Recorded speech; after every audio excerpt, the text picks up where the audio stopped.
से ना रुके हम, मर्जी से चले हम, बादल सा गरजे हम, सावन सा बरसे हम, सूरज सा चमके हम, स्कूल चले हम। Good morning students, welcome in NSQ फाइटी classes. आज हम 9th क्लास का जो यूनिट नंबर 3 है उसका सेशन 8 यूज़ कर रहे हैं। जो हमारा 8 नंबर सेशन है that is basically communication and networking. जो हमने पिछले सेशन में यूज़ किया था उसी कॉन्सेप्ट को ही आगे बढ़ा रहे हैं। देखिए, तो लास्ट सेशन में हमने इंटरनेट के बारे में पढ़ा था कि what is the internet and what is the different devices, कि how to connect with the help of internet.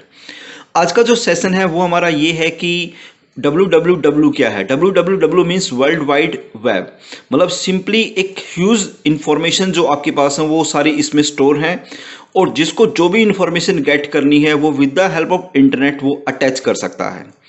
जैसे कि लाइक एक देखिए आपके पास 3.42 एक जो डायलॉग बॉक्स है, यहाँ पे ये जो स्क्रीन दिखाई दे रही है इसमें देखिए आपके पास क्या है कि एक मेन सिस्टम है और उसके साथ एक बहुत सारे सिस्टम्स आपस में एक दूसरे से जुड़े हुए हैं। तो ये जितने भी आपके पास सिस्टम्स आपस में एक दूसरे से कनेक्टेड हैं, that concept is called www, world wide web. अब इसमें क्या क्या चीजें होती है, वेब पेज होता है, वेब ब्राउजर होता है, और एक system to transfer information between the web browser and the web page, और एक सर्वर है जो बेसिकली आपकी इंफॉर्मेशन को ट्रांसफर करता है वेब ब्राउजर और वेब पेजेस के ऊपर। अब what is the web pages? Web pages क्या है? A web page is a document present on the computer, मतलब एक वेब पेज एक डॉक्यूमेंट है जो आपके कंप्यूटर पे प्रेजेंट है। It is connected to the internet, there are hundred of web pages, मतलब 100 के आसपास वेब पेजेस हैं जो आपके पास उसमें अलग अलग स्टोर हैं। We can use the address to see the particular web page, किसी भी एक पार्टिकुलर पेज को देखने के लिए उनके एड्रेसेस होते हैं, लाइक http:/ncert.nic.in। तो ये एक एड्रेस है जिसके थ्रू हम ये एड्रेस कहाँ पे डालोगे, वेब ब्राउजर के एड्रेस बॉक्स में डालते हैं और आप उस इंफॉर्मेशन को देख सकते हैं। अब what is the web browser? Web browser एक सर्च इंजन है जो बेसिकली इंफॉर्मेशन को, कोई भी इंफॉर्मेशन को आपको ढूंढ के देता है कि आप इंफॉर्मेशन को गेट कर सकते हैं। ठीक, तो that is the web browser. Different web browsers like Mozilla, Google Chrome, Internet Explorer, Apple Safari, Opera, all these are the different web browsers हैं। ठीक है, अब इसमें एक पॉइंट आता है what is the hyperlink. Hyperlink का मीनिंग क्या होता है? जिसके थ्रू आप किसी भी दूसरे पेज को ओपन कर सकते हैं, कनेक्ट कर सकते हैं।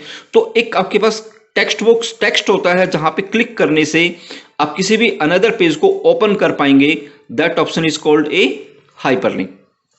Important parts of the web browser is shown in the figure 3.46। जैसे ये अलग अलग पार्ट्स हो गए, ये सारे आपके पास जितने भी हैं, जैसे होम, अबाउट अस, ऑर्गेनाइजेशन, तो ऑल दीज द आपके पास क्या है, वेब ब्राउजर से इस पे क्लिक करोगे तो किसी भी दूसरी साइट को यहां से ओपन कर सकते हैं। ठीक है, different important parts of the web browsers, आप जैसे एड्रेस बार है जिसके थ्रू आप कोई भी एड्रेस डाल सकते हैं किसी भी साइट का, लाइक www करके आप ओपन कर सकते हैं। टैब ब्राउजिंग, टैब्स होते हैं ऊपर आपके पास जिसके थ्रू हम ओपन करके उनको देख सकते हैं कि जैसे कोई इंफॉर्मेशन सेव करनी है। ठीक है, बैक एंड फॉरवर्ड बटन, किसी भी अगले पेज पे जाना है तो फॉरवर्ड कर दीजिए, पहले बैक करोगे, बैक करके अगर वापस आना है तो फॉरवर्ड कर सकते हैं। ठीक है, तो बैक और फॉरवर्ड बटन होते हैं। रिफ्रेश बटन, अगर कोई भी साइट में प्रॉब्लम आती है then we can be refresh it, कि उसको रीलोड किया जा सकता है। Step the browser to a web pages, open a web browser such an Internet Explorer, Google Chrome, कोई भी ओपन करिए और उस पर आप एड्रेस बार पे कोई भी एड्रेस असाइन कर दीजिए, लाइक www.google.co.in। ये इंफॉर्मेशन, प्रेस द एंटर की और आपके पास कोई भी साइट को ओपन कर सकते हैं। तो स्टूडेंट, ये जो सेशन हमारा 8 नंबर सेशन था वो इतना ही है, जिसमें हमने यूज करना सीखा कि how to using the browser. तो प्लीज स्टूडेंट, आप इन चैनल्स को, बुक्स को ध्यान से पढ़िए और चैनल्स को सब्सक्राइब करते जाइए अगर आप एक नए यूजर हैं, और आप अपने जितने भी फ्रेंड सर्कल हैं उसमें ये चीज़ों को शेयर करिए ताकि ज़्यादा से ज़्यादा स्टूडेंट्स इन इंफॉर्मेशन का बेनिफिट ले सकें। तो okay student, that is our session number 8।